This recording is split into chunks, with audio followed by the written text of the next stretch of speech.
திருச்சிற்றம்பலம். அரஹர பார்வதி பதே. அரஹர மகாதேவா. தென்னாடுடைய சிவனே போற்றி. எண்ணற்றவர்க்கும் இறைவா போற்றி. திருச்சிற்றம்பலம். ஒழியான திருமேனி உமிழ் தானம் மிகமேவும் கழியானவரும் யானை கடல் நாழும் மரவாமல்லும் அல்ல தூவும் அடியார்கள் உழமாற வழியாகும் வலிதாய வினை கூட நினையவே. திருச்சிற்றம்பலம். தில்லை குத்தபெருமான் திருவடிகளை சிறமேற்கொண்டு குருமகா சன்னிதானங்கள் பொற்பாதம் பணிந்து அடியவர் பெருமக்கள் பொற்பாதம் பணிந்து இன்றைய திருப்பள்ளி எழுச்சி சிந்தனையிலே நமக்கு 9வது பாடல் இன்றைக்கு வந்துட்டோம். சென்ற பாடல் 8வது பாடலில் இறைவன் ஆச்சாரிய மூர்த்தியாக எழுந்த அந்த தன்மையை அழகாக அந்தனாவதும் காட்டி வந்து ஆண்டாய் ஆரமுதே என்பதாக, அதாவது தடத்த லக்கணத்தில் இறைவன் இறங்கி வந்து குருமூர்த்தமாக இறங்கி வருகிறார். இந்த தடத்த லக்கணத்தில் சுவாமி எப்படி வர்றார் அப்படின்றத மணிக்க வாசகருக்கு ஒவ்வொருத்தருக்கும் ஒவ்வொரு மாதிரி வந்தார். இப்போ மணிக்க வாசகருக்கு ஒரு அந்தணனாக காட்சி தந்த அந்த திருக்கோலத்தை 8வது 8னாலே குரு வர்றது தான். இங்கேயும் பாருங்க 8வது பாட்டில் அந்தணன் ஆவதும் காட்டி வந்து ஆண்டாய் அப்படின்னர். அடுத்த வார்த்தையே போட்டார், ஆர் அமுதேன்னு போட்டார். நீ எப்படிப்பட்டவன் என்றால், நீ எனக்கு அந்தணனாக ஆச்சாரியனாக இறங்கி வந்த போதும் கூட நீ சொரூப நிலையிலே ஆர் அமுது என்றார். அந்த ஆர் அமுது என்றால் இந்த கடலிலே பார்க்கடலிலே தேவர்கள் கடைந்தார்கள், அது தேவாமிர்தம் தான்.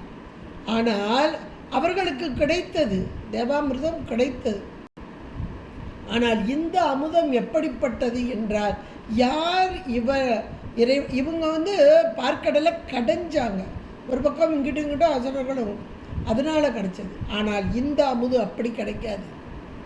சரியகிரிய யோகம் என்ற தொண்டிலே நின்று அதன் மூலமாக ஞானம் என்ற படிநிலையை இறைவனுடைய திருவருளால் அடைந்து, அப்போ இந்த தொண்டு நிலை தான் இறைவனோடு சேர்ப்பிக்கும். அப்படி யார் தொண்டர்களாக இருக்கிறார்களோ அவர்களுடைய பக்குவம் உணர்ந்து ஞானாச்சரியனாக வந்து இறைவன் அந்த ஞானத்தை கொடுத்து, ஞானத்தின் மூலமாக தன்னையே கொடுத்து, அந்த அறமுது என்றால் இறைவன் சிவ ஆனந்த பொருள், சிவானந்தம், அந்த பேரானந்தம், அதுதான் அறமுது. அது பக்குவ நிலையில் உள்ள அடியார்களுக்கு அந்த பக்குவம் தெரிந்து இறைவனாக கொடுப்பார். இதை போன்ற தேவாமிர்தம் அல்ல என்பது அந்த பாட்டிலேயே அதான் அவன் ஆர் அமுது என்பது சொரூபலக்கணமாக இருக்கும் இறைவன் என்பது அழகா நமக்கு 8வது பாடலில் எடுத்து சொன்னார். இப்போ 9வது பாடலில் இறைவனுடைய தன்மைகள் எப்படிப்பட்டது, இந்த இறைவனை உயிர்களாகிய நாம் அடையணுன்றதுக்காகத்தான் அருளாளர்கள் இறங்கி வந்து இப்படி பாடல்களெல்லாம் கொடுத்தாங்க. அதுலேயும் 51 பதிகத்தில் இந்த 20வது பதிகமாக, அதாவது நடுநாயகன் கூட நம்ம வச்சுக்கலாம். ஏன்னா முதல்ல இருக்க பதிகங்கள்லாம் பார்த்திங்கன்னா அகவலாக நீண்ட நெடும் பகுதியாக இருக்கும். அடுத்து வரலாம் 10 வரும் வரிசையாக 10 பாடல்களை கொண்ட பதிகங்களாக, பதிக முறை என்பது 10 பாடல்களை கொண்டதாக வரும். அப்போ பாடல் எண்ணிக்கை அப்படின்னு பார்க்கும்போது இந்த திருப்பள்ளி எழுச்சி நடுநாயகமாக எதற்காக என்றால், ஏன் முதலே வைக்க வேண்டியதானே, இப்போவும் கோயிலில் திருப்பள்ளி எழுச்சி காலையில் முதல்ல தானே பாடுறாங்க அப்படின்லாம் ஒன்று வரும். எங்களுக்கு இந்த மார்கழி மாதம் திருவம்பாவை திருப்பள்ளி எழுச்சி பாடணும், அதுதான் 2யுமே பாடுவோம். அப்படி பாடும்போது கூட முதல்ல திருப்பள்ளி எழுச்சி பாடிட்டு திருவம்பாவை பாடுங்கம்பாங்க. இது முதல் நிலையில் உள்ள மனிதர்களாகி நமக்கு. ஆனால் பக்குவம் பெற்ற மக்கள் எப்படி பாடுவார்கள் என்றால், திரியம்பாவை என்ற அந்த பக்குவ நிலை, அது பக்குவ நிலையை தானே தட்டி எழுப்புவது கூட. பக்குவம் படுற ஆன்மாக்களை எழுப்புவது. அப்போ அந்த பக்குவ நிலை வந்தவர்களுக்குத்தான் பள்ளி எழுச்சி. அப்போ திருவெம்பாவை பாடிதான் திருப்பள்ளி எழுச்சி. இது நல்ல சைவ சித்தாந்தம் உணர்ந்தவர்களுக்கு எளிதாக உணரக்கூடிய ஒன்றாக அமைந்துள்ளது. இப்போ இதில் 8வது பாடல் ஆச்சானாக குருமூர்த்தமாக இறங்கி வந்து, அது மானுட சட்டை தாங்கி வந்து சகலவர்க்க ஆன்மாக்களாகிய நமக்கு இறைவன் மானுட சட்டை தாங்கி வருவான் என்பதையெல்லாம் உணர்த்திய மணிவாசக பெருந்தகை இன்னும் இறைவனுடைய தன்மைகளை எல்லாம் இங்கே படம் போட்டு காண்பிக்கிறார். சொல்லாக்கி, அது உயர்ந்த சொல்லாக்கி, மேலான திருவாசகமாக்கி, திருவினது வாசகமாக்கி நமக்கு கண் முன்பாக கொண்டு வருகிறார். பாருங்க, விண்ணகத்தேவரும் வானுலகம் என்று ஒன்று இருக்கிறது, பூவுலகம் ஒன்று இருக்குது, பாதாள உலகம் என்று 3 உணவு, ஒவ்வொன்றிலையும் 7 உலகம் இருக்குது அப்படின்லாம் சொல்லுவாங்க. இங்கே விண்ணகத்தேவர், மேலே வாழக்கூடியவர்களுக்கு தேவர்கள் என்பதான ஒரு பெயர். நாம் இங்கே பூலோகம் என்று சொல்லக்கூடிய இங்கே நடுப்பகுதி, அப்புறம் கீழே ஒரு பகுதி, கீழே பாதாளம். அப்போ அந்த பாதாளத்தில் வசிக்கக்கூடிய உயிர்கள், உடலோடு கூடிய உயிர்கள் இருக்கின்றன. இந்த பூலோகத்தில் வசிக்கக்கூடிய உடலோடு கூடிய உயிர்கள், அந்த வானலோகத்தில் வாழக்கூடிய உடலோடு கூடிய உயிர்கள். நல்லா ஞாபகம் வச்சுக்கோங்க, உடலோடு கூடிய உயிர்கள், எல்லாம் உயிர்களே, எல்லா பசுக்களே.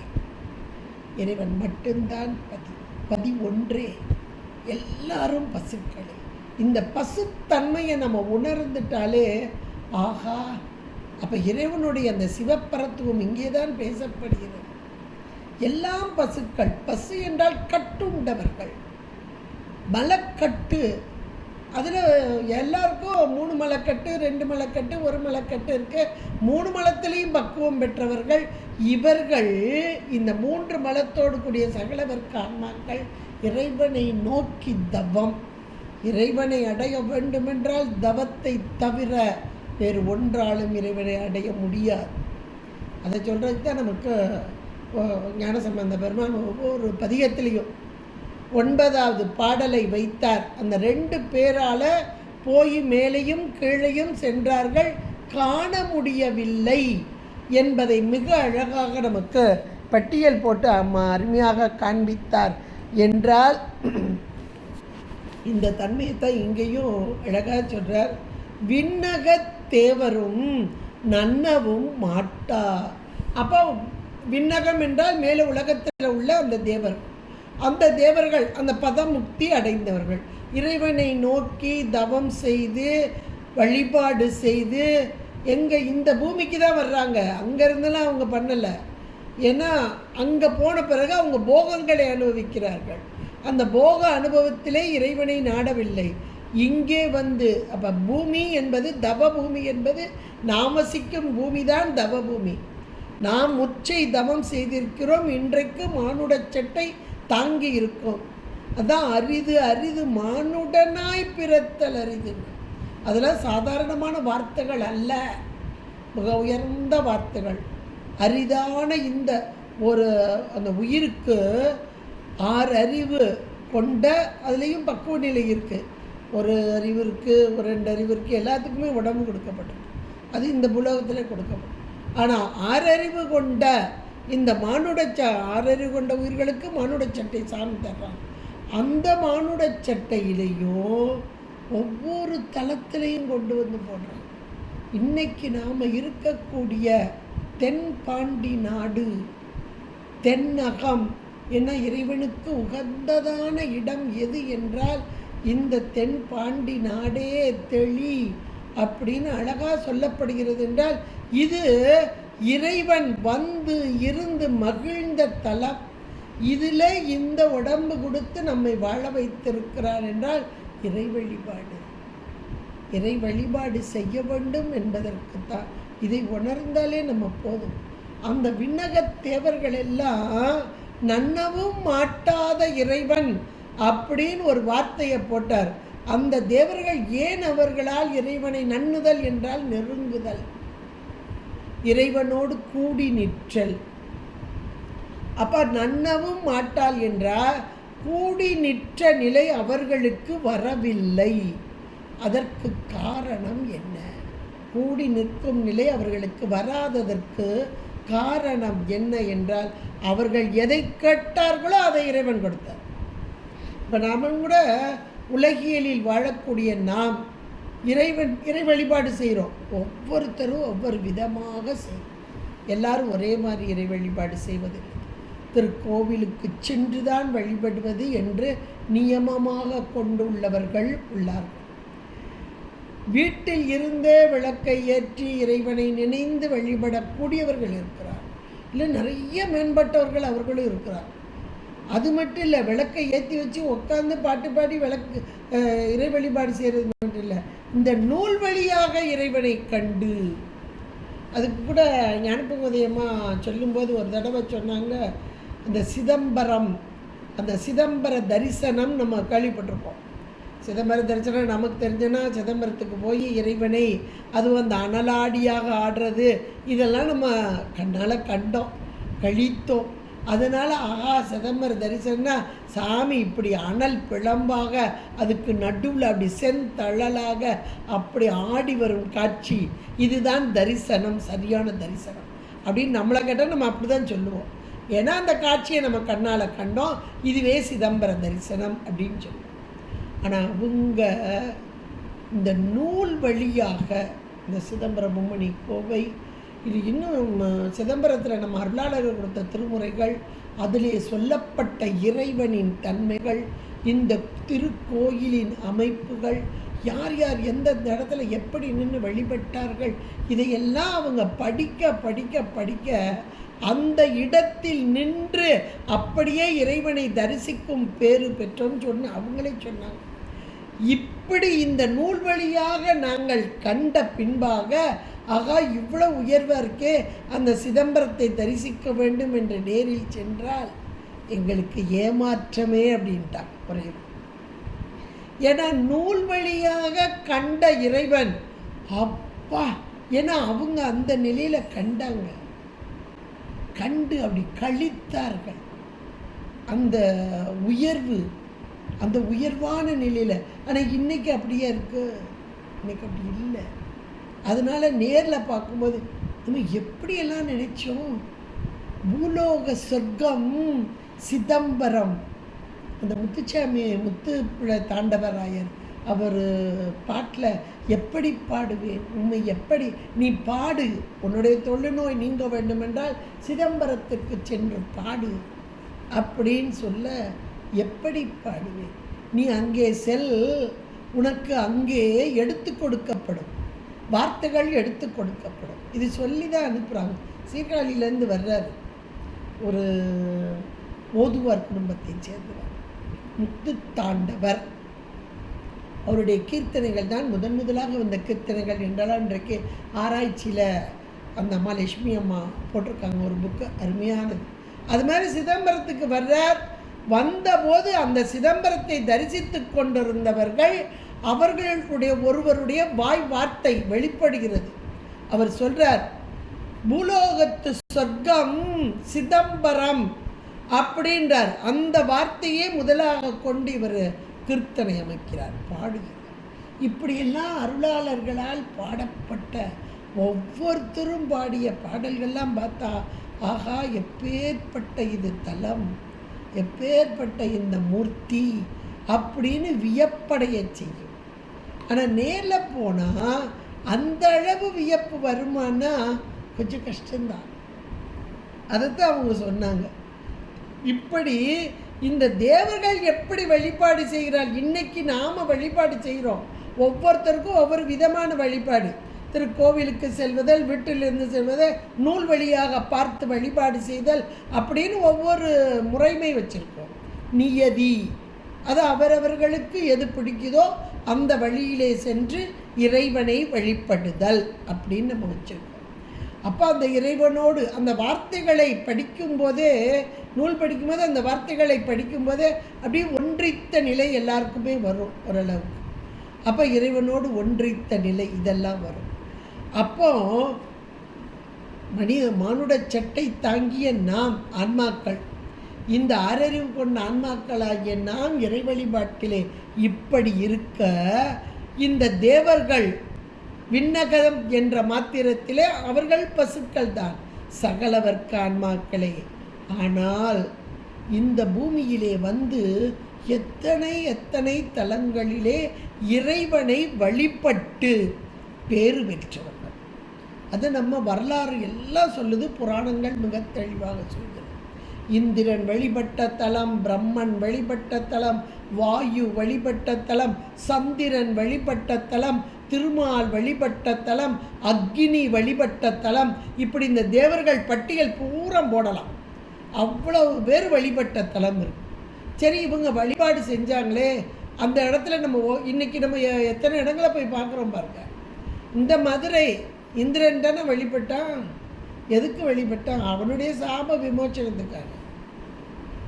சீர்காழி பிரம்மன் வழிபட்ட தலம் தானே. எதுக்கு வழிபாடு செஞ்சான்? ஒரு பதவியை காட்டான், அந்த பதவி போஸ்டிங்கில் இருக்கிற கஷ்டத்தை நினச்சான், ஜாமி இது முடியாது போலையே, கஷ்டமான போஸ்டிங்காக இருக்கும் போலையே, இதை நான் எப்படி செய்கிறது அப்படின்னு சொல்லி இங்கே வந்து வழிபாடு செஞ்சேன். அப்போ அந்தந்த பதவியை தக்க வைத்து கொள்வதற்கும் போக நுகர்ச்சிக்காகவும் தங்களுடைய சாபம் நீங்குவதற்காகவும் இவர்கள் வந்து வழிபட்டார். அப்போ வேண்டுதலோடு கூடிய வழிபாடு, வேற ஒன்றும் இல்லை. ஒவ்வொருத்தருக்கும் ஒரு வேண்டுதல் இருந்தது. திருமால் 1000 மலர் கொண்டு அர்ச்சித்தான், ஒரு மலர் குறைய தன்னுடைய கண் பங்கைய கண் என்று அந்த கண்ணையே இடந்து அப்பினான். எதற்காக? காரணத்தோடு. இதுக்கு தான் உபாயச்சரியை, உபாயக்கிரியை அப்படிம்பாங்க. அப்புறம் உண்மை சரியை, உண்மை கிரியை வேற கேட்டகரி. அப்போ அந்த உபாயம் என்ற மாத்திரத்திலே வேண்டுதலோடு கூடியது. சக்கராயுதம் வேண்டி பெற்றாய், எப்போ நீ சக்கராயுதம் கேட்டால வாங்கிட்டு போ, எதை கேட்டாயோ அதை பெற்றுக்கொள். அப்போ இந்த விண்ணக தேவர்கள் எதை கேட்டார்கள் என்றால், இறைவா உன்னை விட்டு பிரியக்கூடாது, உன்னோடே இருக்கணும், உன் திருவடி கீழே இருக்கணும்னு கேட்டாங்க. அதை கேட்டது நம்ம அருளாளர்கள். இரவாத இன்ப அன்பு வேண்டி பின் வேண்டுகிறார் பிரமாவே வேண்டும், மீண்டும் பிறப்பு உண்டேல் உன்னை என்றும் மறவாமை வேண்டும், இன்னும் வேண்டும் நான் மகிழ்ந்து பாடி அறவா நீ ஆடணும், நான் பாடணும், உன் அடியின் கீழ் இருக்க அப்படின்னு. திருவடி கீழ், அந்த திருவடி சார்பு, அதை கேட்டு பெற்றுக்கொண்ட அருளாளர்கள். இன்னும் மணிக்கவாசகர் எடுத்துக்கிட்டிங்கன்னா வேண்டே வேண்டே வேண்டேன்னார். எதுவும் வேண்டாம், நீ மட்டும் போதும், உன்னை பார்க்குறேனே, உன்னை அனுபவிக்கிறேனே, இது போதும். அப்போ என்ன ஒரு உயர்ந்த தன்மை பாருங்கள்.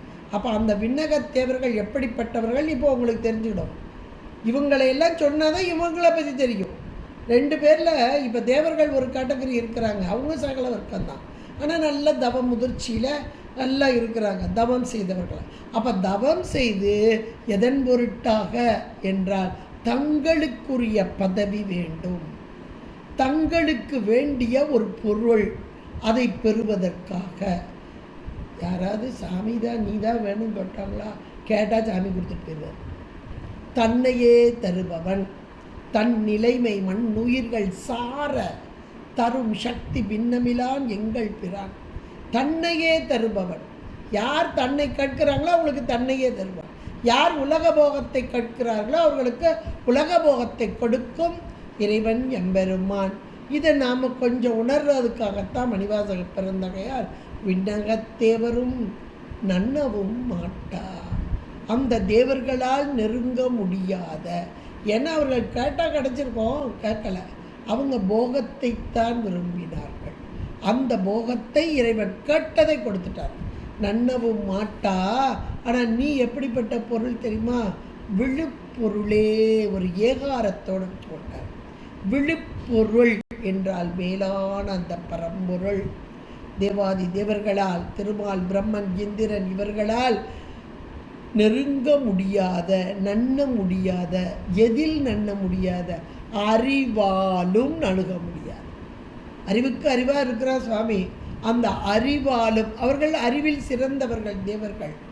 ஆனாலும் கூட இறைவனோடு ஒன்றித்து இருக்க வேண்டும் என்ற ஒரு விண்ணப்பத்தை வைக்காததால் அந்த அறிவால் நெருங்க முடியாத, இன்னும் சொல்லப்போனால் அந்த அறிவு என்பது அவர்களுக்கு எப்படிப்பட்டதாக இருந்தது? அறிவு பொருள் தான். இப்போ உயிர்களையே மேலான அறிவு பொருள் அப்படின்னு பார்த்தா 6 அறிவு கொண்ட மனிதர்கள், மனிதர்களில் சிறந்தவர்களான தேவர்கள். அப்போ அவங்க உயர்ந்த அறிவு பொருள் தான். ஆனால் அந்த அறிவு பொருள் எப்படி இருந்தது? கொஞ்சம் தன்முனைப்போட, நான் எவ்வளோ பெரிய அறிவு தெரியுமா, உன்னை விட பெரியவன் நான் தான் அப்படின்ற ஒரு முனைப்பு. இந்த முனைப்பு வந்து விட்டது என்றால் இறைவன் பக்கத்திலே நிற்க மாட்டான், அருகிலேயே நெருங்க மாட்டான். முனைப்பு, தன்முனைப்போடு இருப்பவர்களுக்கு நெருங்க மாட்டான். உள்ளேயே இருந்தால் கூட காட்சிப்பட மாட்டான். உள்ளதான் இருக்கான், ஆனால் காட்சிப்பட மாட்டான். அப்படிப்பட்ட விழுப்பொருளே, மேலான பரம்பொருளான இறைவன் எம்பெருமானே என்று சொல்லி, எப்பா இவங்களே இவ்வளோ காலம் தவம் பண்ணி பார்க்க முடியாத, நம்ம பார்க்க முடியுமா அப்படின்னு நமக்குள்ள ஒரு மனசுக்குள்ள ஒரு எண்ணம் வந்துடும் இதை படிக்கும்போது. அதனால உடனே மணிவாசக பெருந்தகையர் அடுத்த வார்த்தையை போடுறாரு, உனது தொழுப்படியோங்கள், உனது தொழுப்படியோங்கள். மன்னகத்தே வந்து வாழச் செய்தானே, மன்னகத்தே வந்து, இதை முன்னாடி கொண்டு வந்துருங்க, மன்னகத்தே வந்து இந்த உன்னுடைய தொழுப்படி யோங்கள் எங்களை வாழச் செய்தவனே. எப்படி வந்தார் இந்த மன்னகத்தே? போன பாட்டிலே சொல்லிட்டார், அந்தணனாக வந்து ஆண்டு கொண்டு சகலவர்க்கு ஆன்மாக்களாகிய நமக்கு, 6 அறிவோடு கூடிய ஆன்மாக்களாகிய நமக்கு தொழுப்படியோங்கள் என்ற ஒரு வார்த்தையை வைத்தார். அப்போ தொழுப்படியோங்கள் என்றால் சரியை, கிரியை, யோகத்திலே முதிர்ச்சி பெற்று, அந்த யோக முதிர்ச்சி என்ற மாத்திரத்திலே இந்த ஆன்மாக்கள் பக்குவ நிலை அடைதல். அந்த பக்குவ நிலை தான் இங்கே தொழுப்படு. அந்த பக்குவ நிலைனா வேறு ஒன்றும் இல்லை, நீ ஆண்டான் நான் அடிமை. அது கூட நமக்கு சித்தியாரில் அழகாக சொல்லப்பட்டிருக்கு, தாழ்வனும் தன்மையோடு வாழ்வனும் மையல் விட்டு வறுமையாம் செருமை தப்பி தாழ்வனும் தன்மையோடு சைவமாம் சமயம் சாரும் உள்பெறல் அறிவு.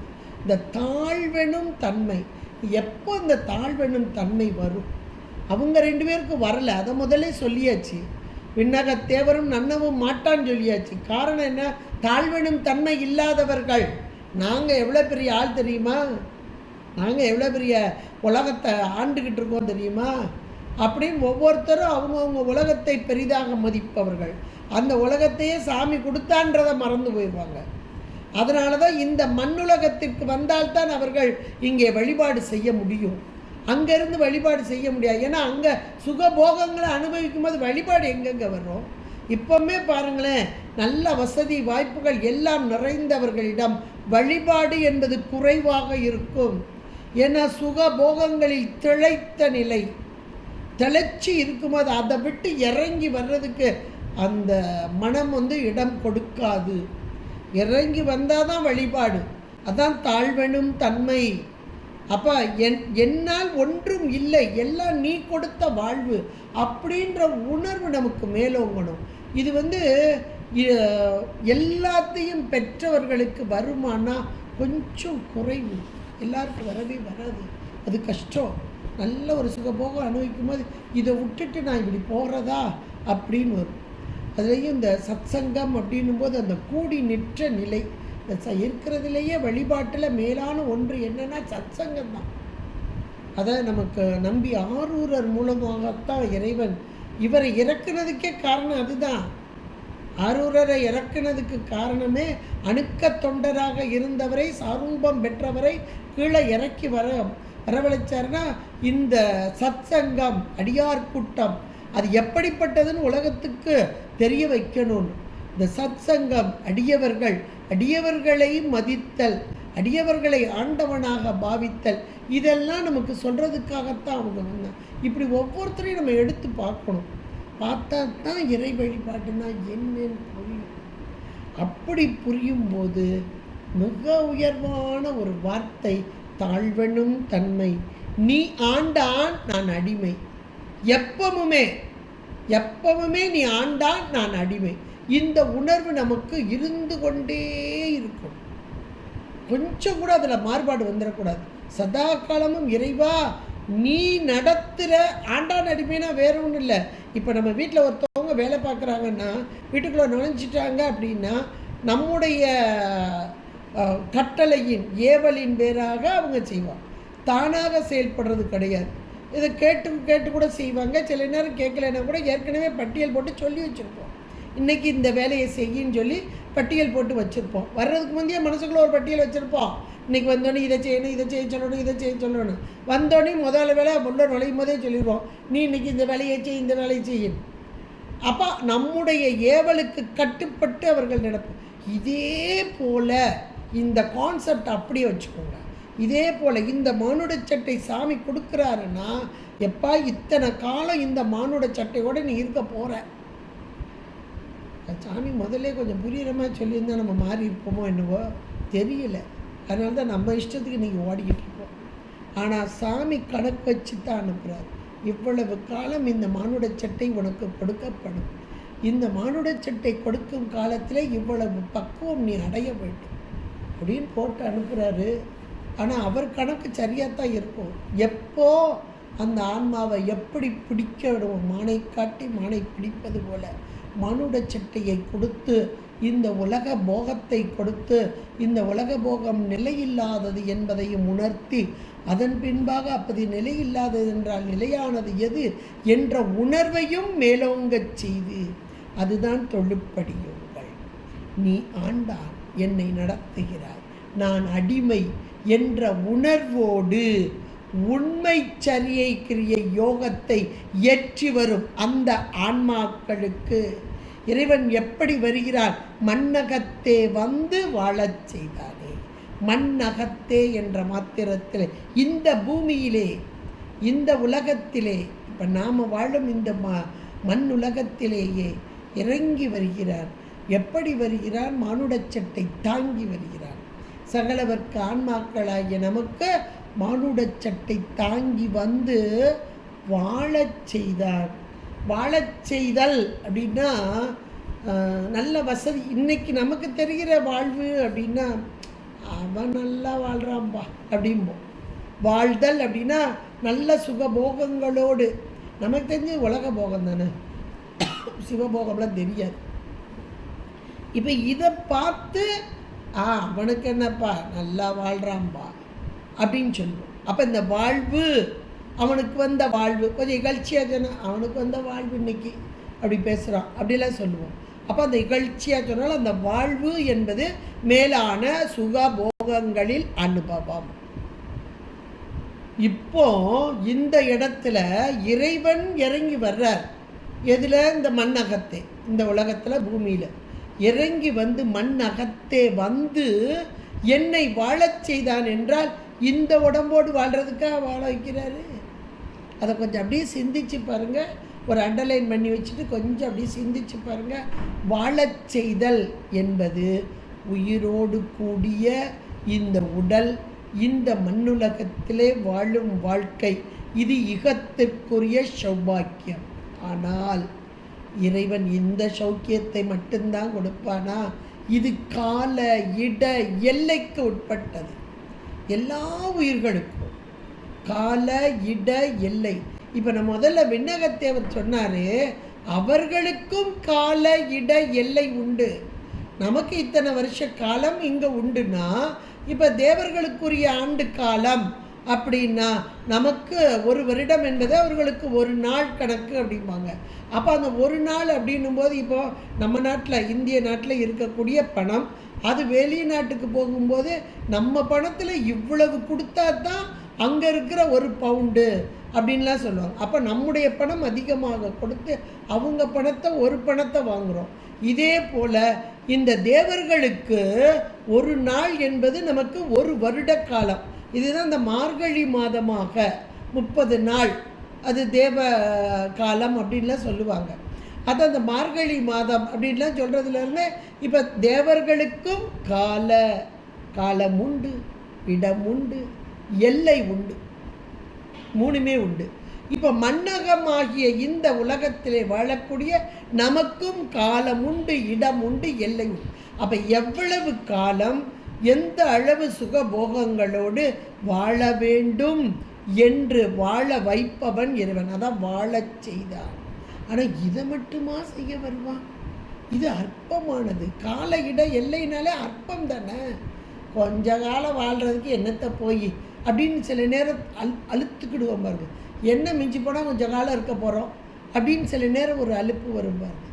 அப்போ வாழச் செய்தான் என்ற வார்த்தை எதை குறிக்கிறது? இகத்திற்குரிய சௌக்கியத்தை மட்டுமல்ல, பரத்திற்குரிய சௌக்கியம். அப்போ அந்த பரத்தில் வாழச் செய்தல், அங்கே நல்ல முறையில் வாழ வேண்டும் என்றால் இந்த தேவர்கள் என்ற கேட்டகரி. இப்போ நம்ம முதல்ல விண்ணகத்தேவர் பார்த்தோமா, அவங்களால நன்னவ முடியாதுன்னு போட்டுட்டார். முதல்ல ஒரு வார்த்தையை போட்டார். அப்போ அந்த விண்ணகம், வான் உலகம், அதாவது இந்திர லோகம், சத்திய லோகம், அந்த வைகுந்தம், இப்படியெல்லாம் போகுதா வரிசையா? அப்போ அந்த தேவலோகம் ஒரு வாழ்வா அப்படின்னு நம்ம இந்த வார்த்தையை பார்க்கும்போது புரிஞ்சுக்கலாம். அவங்க அந்த போகத்தை அனுபவிச்சுட்ருக்காங்க. நம்ம இங்கே போகம் அனுபவிக்கிறோம்ல, அதோட கொஞ்சம் கூட, அவ்வளோதான். நமக்கு என்ன, காலையில் சாப்பிட்டோன்னா மத்தியானம் பசிக்கும், திரும்ப சாயங்காலம் ஒரு பசிக்கும், அப்புறம் டீக்கு ஒரு பசிக்கும், இப்படியெல்லாம் வருது. அப்பப்போ கொஞ்சம் கொஞ்சமாக தவண முறையில் கொடுத்துட்டே இருப்போம். அவங்களுக்கு பசி தாகம் என்பதெல்லாம் நீங்கிய நிலையில் நல்ல ஒரு சுகபோகத்தை அனுபவிச்சுட்ருப்பாங்க. ஆனால் அவர்களும் போகத்தைத்தான் அனுபவிக்கிறார். அப்போ இதை காட்டிலும் ஒன்று உண்டு, அங்கே வாழச் செய்தல். அது எங்கே அப்படின்னா அதுதான் அந்த சிவலோகம், மேலான உலகம், சிவானந்தம். இன்னும் சொல்லப்போனால் சிவானந்தம் என்று அருமையாக இங்கே சொல்லியிருக்கிறார். எவ்வளோ அழகான ஒரு பாடலாக அமைத்து கொடுத்திருக்கிறார். ஏன்னா உயிர்களாகிய நமக்கு போகம் என்றால் உலக போகம் மட்டும்தான் இன்னைக்கு தெரிஞ்சுக்கிட்டு இருக்கு. ஆனால் தேவர்கள் அனுபவிக்கும் ஒரு உலகமும் உண்டு. இந்த பூமியிலேயே தவத்தை செய்தால் அந்த உலகத்தை அடையலாம். ஆனால் அதுவும் ஒரு கால எல்லை தான். அதையும் கடந்த ஒரு போகம் உண்டு, சிவபோகம் உண்டு. அதுக்கு கால இட எல்லை கிடையாது. அதை அனுபவிக்க வேண்டும் அப்படின்னு சொல்றதுக்காக மண்ணகத்தை வாழச் செய்தான். உருவம் கொண்டு, ஆச்சாரிய உருவம் கொண்டு வாழச் செய்தான் அப்படின்னு அழகா அந்த 3வது வரியில் சொல்லிட்டாரா. அந்த ஆச்சாரிய உருவம் கொண்டு சொல்வது மட்டுமல்ல, 4வது வரியில் சொல்கிறார் பாருங்க, வன் திரு பெருந்துறையாய். அந்த ஒரு வார்த்தையை அப்படியே பிராக்கெட் பண்ணிக்கோங்க. வன் திரு பெருந்துறையாய். அந்த திருப்பெருந்துறையில் குருந்த மரத்தின் கீழாக அந்தன கோலம் கொண்டு வந்து இறைவன் ஆட்கொண்டார். இப்போ அந்த தலத்தில் இருக்கும் இறைவன் எம்பெருமான், அந்த திருப்பெருந்துறையிலே இருக்கும் இறைவன் எம்பெருமான். ஆ உடையாராக, ஆ உடையாராக, ஆ என்றால் பசுக்கள், பசுக்களாகிய நம்மையெல்லாம் உடைய கோலம் கொண்ட இறைவன். இது அருவுருவ கோலமாக, சிவலிங்க மூர்த்தமாக, ஆன்மார்த்த மூர்த்தமாக, இந்த தலத்திலே இருக்கும் மூர்த்தமாக ஆவுடைய, அதான் வன் திருப்பெருந்துறையார். முதல்ல உருவம் கொண்டு வந்த ஆச்சாரிய கோலத்தை காண்பித்தார். அந்த தலத்திலே உடையாராக, ஆக்களாகிய பசுக்களாகிய நம்மையெல்லாம் உடைமை பொருளாக கொண்ட அருவுருவ கோலத்தையும் இங்கே சொன்னார். வன் திருப்பெருந்துறையார். இந்த கோலம் கொண்டு வந்த இறைவன் எப்படி இருக்கிறார்? வன் மேலான பெருந்துறையார். இந்த துறை என்ன துறை? இந்த வாழ்வெனும் மையல் விட்டு அந்த வாழ்க்கை என்ற அந்த பெருங்கடல், பிறவியாகிய அந்த பெருங்கடல் கடக்க முடியுமா? முடியும். அதான் கடலுக்கு ஓமையாக சொன்னார்கள். முடியும். எப்போ கடக்க முடியும்? என்னுடைய திருவடியை பற்றி கொண்டா முடியும். அந்த தலத்திலே இந்த இறைவன் எம்பெருமான் இங்கு வீற்றிருந்து துறை காட்டுவார் எவரேனும் உளரோ என்ற ஞானசம்பந்த பெருமான் வாக்குக்கு தகுந்தாற் போல துறை காட்டி கொண்டு இருக்கிறார். பெருந்துறையாய், அந்த பெருந்துறையாக மேலான சிவபோக வாழ்விற்கு துறை காட்டுவது போல அருவுருவம் கொண்ட ஆவுடையாராக எம்மை உடையவனாக இருக்கும் திருக்கோலமாக. இந்த ஆவுடையார் கோயில்ன்றது ரொம்ப மேலான ஒன்று. தலங்களிலே வித்தியாசமான தலம் கூட சொல்லலாம். வித்தியாசமான வேறு எந்த தலத்திலையும் இப்படி கிடையாது. ஒவ்வொரு இடத்துலையும் நீங்கள் போய் பாருங்கள், அதில் விளக்குகள் வைக்கப்பட்டிருக்கும். இந்த புவனங்கள் நம்ம படிக்கிறோம் இந்த இதில். அப்போ அந்தந்த புவனங்களுக்கு தகுந்தாற் போல் அத்தனை விளக்குகள்லாம் அங்கே வைக்கப்பட்டிருக்கும். அதுலேயும் ஒவ்வொரு கலரில் வைக்கப்பட்டிருக்கும். உள்ளுக்குள்ளே கருவறையில் பார்த்திங்கன்னா ஒரு சிவப்பு கலரில் அழகாக வைக்கப்பட்டிருக்கும். இந்த ஆன்மா இறைவனோடு ஒன்றிக்கும் இடம் என்பதை நமக்கெல்லாம் உணர்த்தும் வண்ணமாக பானம் இல்லாத ஆவுடையோடு கூடியதாக, அதான் ஆவுடையார் என்பதாக அமைக்கப்பட்டது. வேறு எந்த இடத்துலையும் இந்த மாதிரி கிடையாது, இங்கே மட்டும்தான். இவர் குருவாக வந்து இவருக்கு உணர்த்திய தன்மை இதெல்லாம் உடைய அந்த சிறப்பான ஒரு தலம் என்று கூட அங்கே சொல்வார்கள். அப்படிப்பட்ட தலத்தை தான் இங்கே சொல்கிறார். வன் திரு பெருந்துறையாய் வழி அடியோம். நாங்கள் எப்படிப்பட்டவர்கள் தெரியுமா? அடியார்கள். உன்னுடைய திருவடியே நினைந்து நினைந்து உருகி வழிபடக்கூடியவர்கள். இந்த ஒரு பிறவியில் மட்டுமா? வழி வழியாக 84 லட்சம் யோனி பிறவி. இந்த பிறவிலே உன்னோடு நெருக்கமான உறவு கொள்வதற்கு எங்களுக்கு வழிவகுத்தாயே, அந்த வழி அடியார்களா? இறைவன் வகுக்கவில்லை என்றால் நாம் எனக்கு வழிபட முடியாது. வகுத்தான் வகுத்த வழி அல்லாமல் தொகுத்தார்க்கும் துய்த்தல் அறிவு. அவன் வழி வகுக்கணும். அப்போ தான் நாம் இன்றைக்கு வழிபட முடியும், அனுபவிக்க முடியும். அனுபவம் என்பது இறைவன் கொடுத்துத்தான். அதான் வழி அடியோம் என்ற மாத்திரத்தில் வழி வழியாக உமக்கு தொண்டு செய்யும் பேறு பெற்றோம், உம்மை வழிபடும் பேறு பெற்றோம். வழி அடியோம் என்ற அழகான ஒரு வார்த்தையை அங்கே வைத்து இப்போ 4 வரியில் அந்த தேவர்கள், அதாவது அந்த மேலான விண்ணக பதத்தை பத முக்தி அடைந்த அந்த பதங்களிலே இருந்து போகங்களை அனுபவித்து கொண்டிருக்கும் அந்த தேவர்கள், அந்த விண்ணவர்கள், விண்ணகத் தேவரும் நன்னவும் மாட்டா. ஏனென்றால் அவர்கள் போகங்களையே விரும்பி அந்த போகங்களை அனுபவித்து கொண்டிருப்பவர்கள். அவர்களும் சகலவர்க்கு ஆன்மாக்களே இறைவனை வேண்டி அந்த போகங்களை பெற்றார்கள். ஆனால் நீயோ விழுப்பொருள், யாராலும் அடைய முடியாத அந்த விழுப்பொருள், மேலான பொருள். அப்படி என்றால் உன்னை ஒரு காலம் அடைய முடியாதா? முடியும். யார் உம்மை அடைய முடிவார்கள் என்றால், நீ ஆண்டான், நான் அடிமை, உமக்கே பணி செய்ய, உமக்கே ஏகாரம். உம்மை தவிர வேறு யார்ட்டையும் நாங்கள் பணி செய்ய மாட்டோம். அது திருவம்பாவையில், அதான் திருவம்பாவை பாடிட்டு தான் திருப்பள்ளி எழுச்சி பாடணும். அதுதான் பக்குவ நிலை.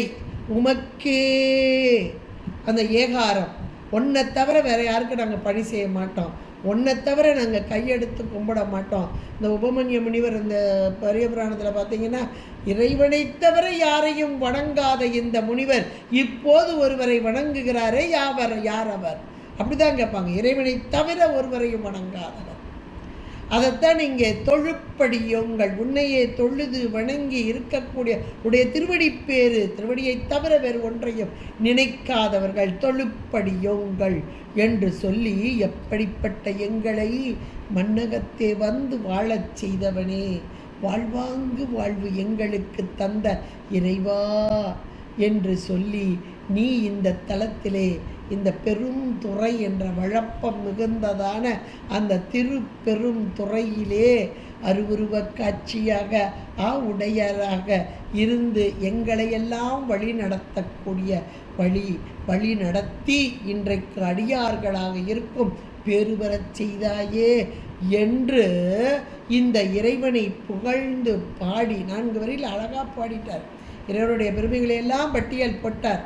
தன்னுடைய நிலைமை எப்படிப்பட்டது, மீண்டும் மீண்டும் வந்து வழியாக அடிமை தொழில், இறைவனை வழிபடுதல், தன்னுடையே வணங்குதல் என்பதையெல்லாம் சொல்லி, அப்படிப்பட்ட வழி அடியார்களுக்கு இறைவன் எதை தருவான், என்ன தருவான் என்ற ஒரு பாடல் கூட அழகாக வரும்.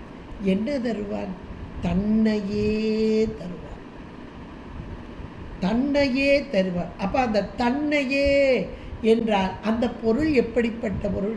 பேரின்பப் பொருள், வரம்பில்லா இன்பம். 8 குணங்களில் 8ஆவதாக இருக்கக்கூடிய குணம் என்ன என்றால் இறைவன் வரம்பில்லாத இன்பம். ஒருத்தட்ட போய் நம்ம ஒரு பொருள் உதவி கேட்குறோம்னா அவங்ககிட்ட ஏராளமாக இருந்தால் கொஞ்சம் நமக்கு கொடுப்பாங்க. 1,00,000 ரூபா இருந்தால் ஒரு 100 ரூபா மனசார கொடுப்பாங்க, அதுக்கு மேலே கொடுக்க மாட்டாங்க. மனசார ஒரு 100 ரூபா கொடுக்கணும், அவங்க பாக்கெட்டில் 1,00,000 ரூபா இருக்கும், இருந்தால் ஒரு மனசார 100 ரூபாய்க்கு கொடுப்பாங்க. யோசிச்சு பாருங்க.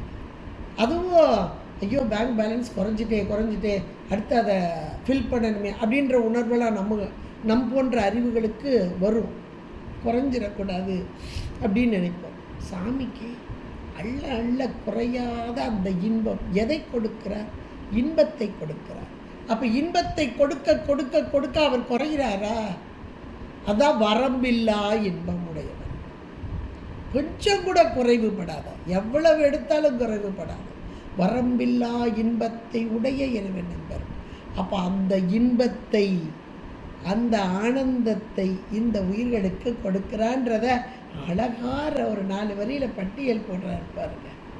ஒரு 3 வரி தான், அது கூட.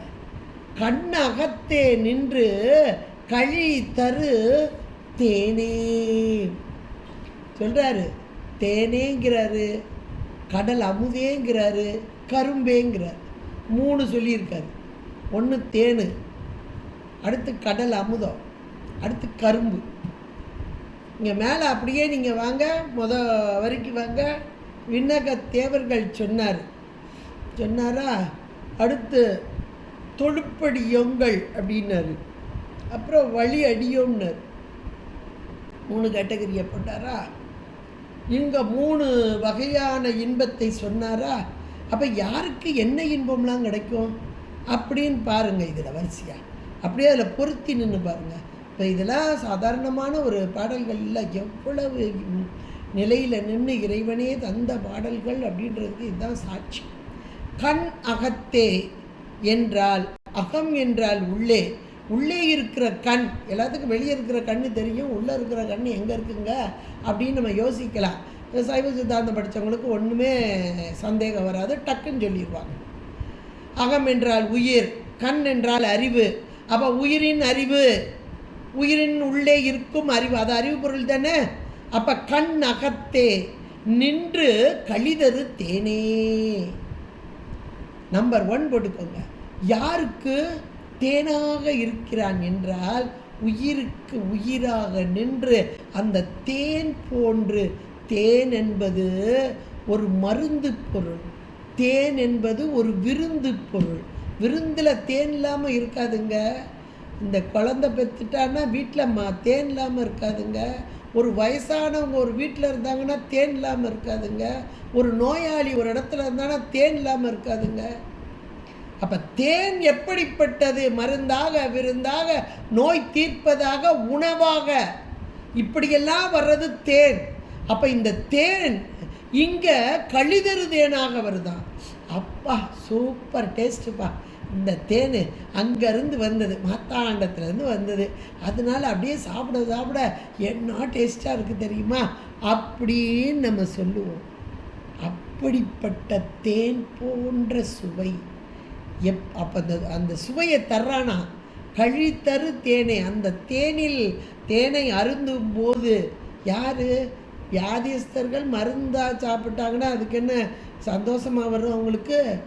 என்னவோ மருந்தாக சாப்பிட சொல்லியிருக்காங்க, சாப்பிட்றோம் அப்படின்னு ஒரு விரக்தி தான் வரும். இது கொஞ்சம் கூட வியாதி இல்லாமல் நல்ல ஆரோக்கியமாக இருக்கும்போது ஒரு நல்ல பலாச்சொலையை எடுத்து ஒரு 2 நாள் தேனில் ஊற போட்டுட்டு அப்படி எடுத்து சாப்பிட்டாங்கன்னா ஆகா என்ன டேஸ்ட்டு! தேனே ருசி, சொலை பலாச்சொலை அதை விட ருசி, 2 ஒன்றா சேர்ந்துச்சா அப்படி ஒரு டேஸ்ட் அப்படின்னு சாப்பிடுவோம் இல்லையா? அப்போ யார் அனுபவிக்கிறாங்க? வியாதி உள்ளவங்க அனுபவிக்கிறாங்களா? ஆனால் வியாதி உள்ளவங்களுக்கு தேவைப்படுது. ஆனால் அனுபவம் கழி தரு தேன், அந்த மேலான இன்பத்தை தரும் தேனாக. அப்போ அந்த பக்குவம் பெற்ற அந்த அடியார்கள் மேலே பார்த்தோமா, அந்த அடியார்கள் அந்த வழி அடியோ வழி வழியாக நீ ஆண்டா நான் அடிமை, எங்களை ஆட்கொண்டு வந்து இந்த உனக்கே வழி அடிமையாக இருக்கக்கூடிய நாங்கள் அப்படிப்பட்ட அடியார்களுக்கு உயிருக்கு உயிராக நின்று அறிவுக்கு அறிவாக நின்று அந்த தேனாக இருந்து அந்த இன்பத்தை தரும் இறைவன். இந்த மாணிக்கவாசக பெருந்தகையெல்லாம் அந்த இன்பத்தை அனுபவித்தவர்கள். அதுக்கு கூட அழி அப்படின்னு சொல்லி இந்த நமக்கு திருவம்பாவிலே வரும். அந்த அந்த அடியார்கள் எப்படிப்பட்ட வண்டை போல அப்படியே சுற்றி சுற்றி சுற்றி சூழலாக இந்த 13வது திருவம்பாவையில் 13வது பாட்டை பாருங்கள். அதில் அப்படியே அந்த 2 பேரும் அந்த குளமே ஒரு அழகான ஒரு சிவலோகமாக காட்சியளிக்கும். அதில் அம்மையப்பனாக கைலாய காட்சி அங்கே காணப்படும் அந்த குளத்திலேயே அம்மையப்பனாக. அதுலேயும் கூட அந்த அம்மையப்பனாக இருக்கக்கூடிய இவர்கள் மீது அந்த வண்டுகள் ரீங்காரம் பண்ணி கொண்டு எதுக்காக அந்த தேனை அந்த இன்பத்தை அனுபவிக்க வேண்டும் என்பதற்காக. அதில் அழகாக அந்த பட்டியல் போட்டு அந்த பாட்டில் சொல்லுவார் பாருங்க. அப்போ இந்த வண்டுகள் இந்த கண்ணகத்தேன் என்று கழிதரு தேன் என்ற மாத்திரத்தில் இறைவனுடைய திருவடி மலர் தாமரை மலர் அதிலிருந்து வழியக்கூடிய தேன் அளவு கடந்தது. திண்ணை தென்னை உள்ளதோர் பூவினில் தேன் உண்ணதே நினைதொரும் காண்தொரோ பேசுந்தொரும் எப்போதோ அனைத்தெலும் உள்நெக ஆனந்தத்தேன் சோரியும் ஆனந்தத்தேன் ஆனந்தத்தேன் அனைத்து எலும்பு உள் நெகும்படியா. அப்போ அந்த ஆனந்தத்தேனை பருகும் வழி வழி அடியார்கள். அதுதான் கண் அகத்தே. அது அந்த தேனை எங்கேருந்து பருக முடியும்? உயிரின் அறிவில் நின்று. அதான் உயிரின் அறிவில் நின்றாடும் இறைவன் எம்பெருமான். அது உள்ளேயே அந்த காட்சியை காண்பார்கள். அதில் கண்டவர்களை நம்ம பார்த்துருக்கோம். அந்த சரமான் பெருமானை பார்க்குறோம், அம்மையை பார்க்குறோம். அப்போ அந்த கழிதரு காட்சி கழிதரும் தேனாக இருக்கும் இறைவன் எம்பெருமான். அதை 1 நம்பராக போட்டாரா, அடுத்தாப்புல ஒன்று போடுறாரு. கடல் அமுதே இவன் எப்படிப்பட்டவன் என்றால், பார்க்கடலை கடைஞ்சாங்க தேவர்களும் அசுரர்களும் எதை வேண்டி? அமுதம் வேண்டி. இந்த அமுதத்தை உண்டால் அவங்களுக்கு சாவு உண்டு, மரணம் உண்டு. ஆனாலும் கூட கொஞ்சம் வாழ்நாள் நீட்டிப்பு, இன்னும் கொஞ்சம் சுகபோகம் அதிகமாக. அதனால் இந்த கடல் என்ற ஒரு பொருள் அது பார்க்கடலாக இருந்தாலும் ஒரு பொருள் தானே. அப்போ அந்த பார்க்கடல் அந்த கடலிலிருந்து வெளிப்பட்ட அமுதமாகவும் இவன் இருக்கிறான். ஏன்னா அங்கேருந்து வந்த பொருளை நஞ்சை தான் ஏற்றுக்கிட்டான், அமுதத்தை இவர்களுக்கு கொடுத்தான். யாருக்கு? தேவர்களுக்கு. ஏன்னா தேவர்கள் போகத்தை வேண்டினார்கள், அந்த போகத்திலே நிலைக்க வேண்டும் என்று நினைந்தார்கள். அந்த போகத்தை வேண்டி அவர்கள் இறைவனிடம் வழிபாடு செய்தார்கள். அதனால் அவர்களுக்கு போகத்தை தருவதற்காக அமுதமாக வருகிறார். எப்படிப்பட்ட அமுதம்? கடல் அமுதமாக. அங்கே ஏற்கனவே 6ஆம் அமுது சொன்னார். ஆனால் இந்த தேவர்களுக்கு இப்போ அவர்கள் போகம் தானே வேண்டுறாங்க. இந்த போகம் தானே வாங்கிட்டு போங்க, எவ்வளோ காலம் வேணும், இந்த பதவி வேணும், இந்த பதவியிலேருந்து இவ்வளோ போகத்தை நாங்கள் வாங்கிட்டு போங்க. இப்போ நம்ம கேட்டாலும் அவ்வளோ கொடுப்பார் சாமி. உலக போகம் வேணுமா கொடுப்பார், உலக போகம் வேண்டாமா சரி விடு, அது வேண்டாம், வேறு என்ன வேணும் சொல்லு, ஒன்றும் வேண்டாம் சாமி, சரி வா என்கிட்டே உட்காந்துக்கோ, பக்கத்தில் உட்கார வச்சுக்கோ, எது வேணும் இவ்வளோதான். இது நம்ம அருளாளர்களுடைய வாழ்க்கையிலேருந்து நம்ம பார்த்துக்கலாம், வேறு ஒன்றும் இல்லை. இப்போ கடல் அமுதாக வருகிறான் இறைவன். 2வது மேலே விண்ணகத்தேவரும், ஆனால் அவங்க நன்னவும் மாட்டார், பக்கத்தில் நெருங்க முடியாது. ஏன்னா போகம் அனுபவிக்கிற வரைக்கும் அவங்க இறைவனை நெருங்க முடியாது. அது உலக போகமாகட்டும் தேவ போகமாகட்டும் எந்த இடத்துலனாலும் போகம்தான். போகம் வேண்டி வேண்டிலேன் புரந்தராதி இன்பமும், போகம் வேண்டி வேண்டிலேன் புரந்தர் ஆதி. புரந்தர்னா இந்திரன் முதலியாக. எவ்வளோ அழகாக அதில் சதகத்தில் சொல்லிட்டார் இல்லையா. அப்போ இந்த போகங்களை வேண்டினால் அந்த இறைவன் அவருடைய திருவடியை அடைய முடியாது. அப்போ கடல் அமுதாக போகத்தை தருபவனாக, அதுவும் இவர்களுக்குரிய போகம், அது அங்கே இந்திராதி போகம்பாங்க. அந்த போகத்தை எல்லாம் தருபவனா கடல் அமுதாக 2வது கேட்டகரி அந்த விண்ணவர்களுக்கு. அடுத்து கரும்பாக வருகிறார். கரும்பு ஒரு அருமையான ஒன்றுங்க. இன்றைக்கி நம்ம கரும்பை பற்றி ஓரளவு தெரிஞ்சிருப்போம், தெரியாமல் இருக்க மாட்டோம். இருக்கிற பொருள்லையே எப்பா கரும்பாக இருக்குப்பா அப்படின்னு ஒரு சுவைக்கு சொல்லும்போது கரும்பாக இருக்குப்பா அப்படிம்போம். ஏன்னா கரும்பு இனிப்பானது, அந்த இனிப்பு சுவை அப்படின்றது. அப்புறம் கருப்பஞ்சாறு உடலுக்கு நல்லது, இதெல்லாம் இருக்கட்டும். ஒவ்வொரு மரத்தில் வரும் கனிகள் இதெல்லாம் பார்த்துருப்போம். மா, பலா, வாழை, இந்த முக்கணிகள்லாம் பார்த்துருப்போம். மரம்னு ஒன்று இருக்குது, அதில் வர்ற கனிகள்னு ஒன்று இருக்குது. மரத்தையாக சாப்பிட்றோம், கனிகளை தானே சாப்பிட்றோம்.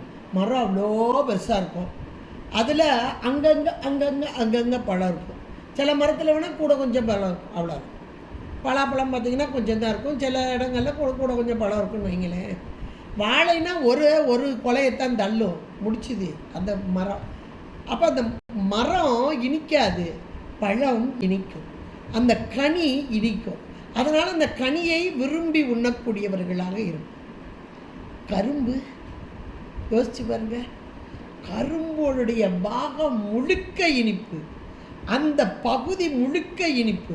கீழே இருந்து அதுவும் மேலே கொஞ்சம் இனிப்பு குறை வர வர வர வர வர இனிப்பு ஜாஸ்தி.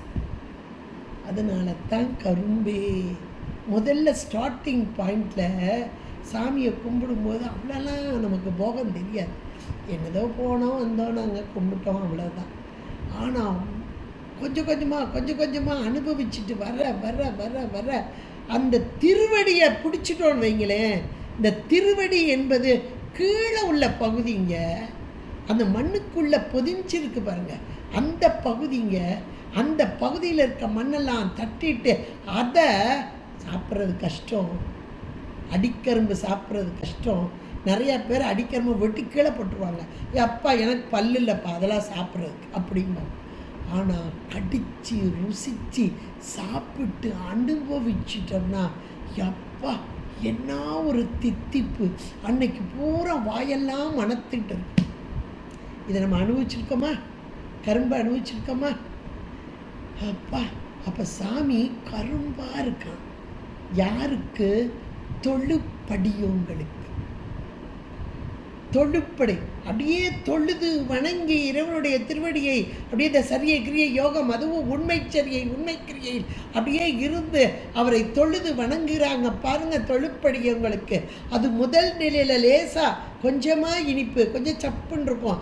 அப்புறம் போக போக போக போக போக தித்திப்பை காண்பிக்கும் இறைவன், அந்த கரும்பாக இருக்கும் இறைவன்.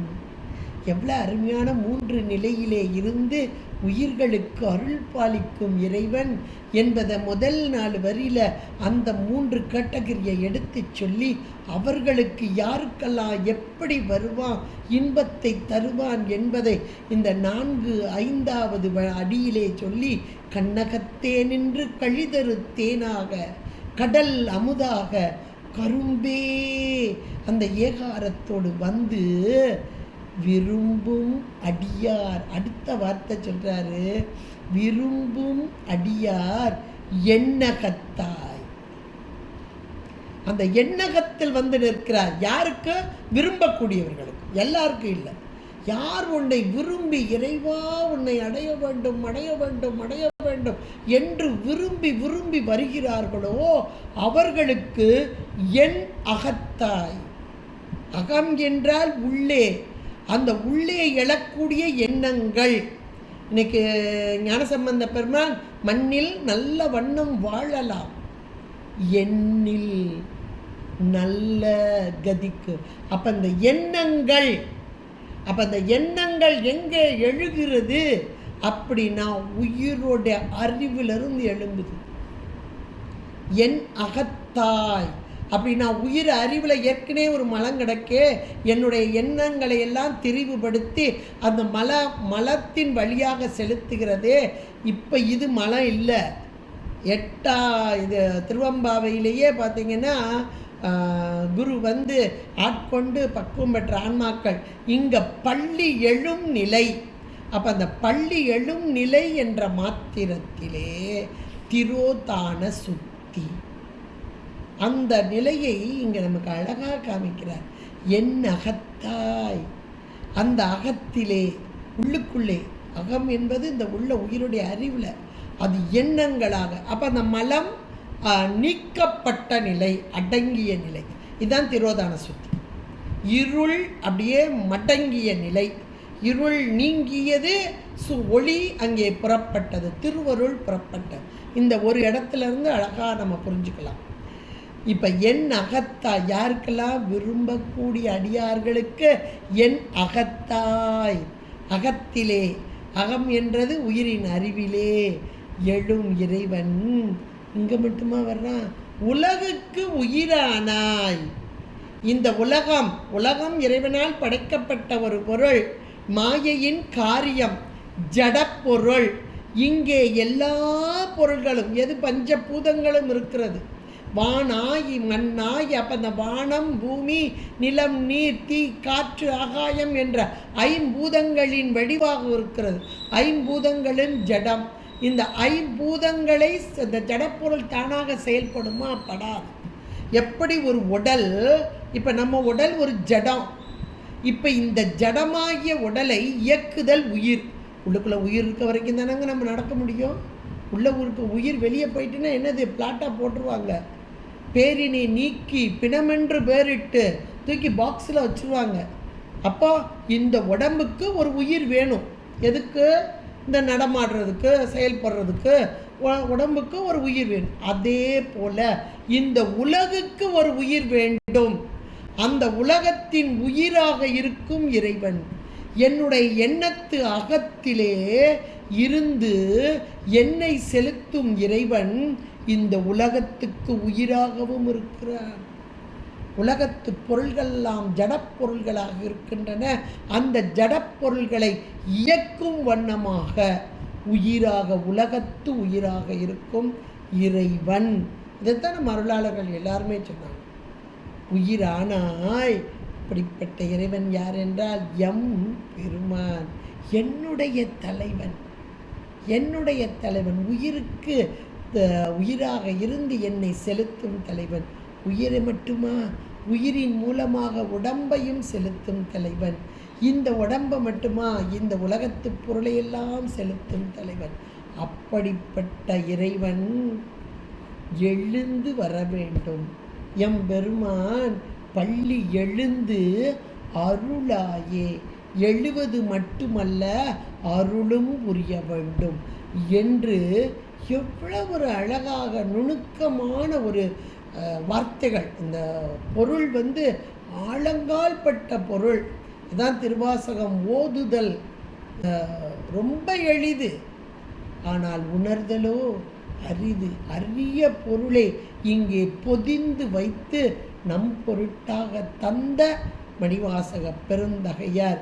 பின்னகத்தேவரும் நன்னவும் மாட்டா விழுப்பொருளே உனதொழுப்படியோங்கள் மண்ணகத்தே வந்து வாழச் செய்தானே வந்திரு பெருந்துறையாய் வழியடியோ கண்ணகத்தே நின்று கழி தரு தேனே கடல் அமுதே கரும்பே விரும்பும் அடியார் என்னகத்தாய் உலகுக்கு உயிர் ஆனாய் எம்பெருமான் பள்ளி எழுந்தருளாயே என்று திரோதான சுத்தி.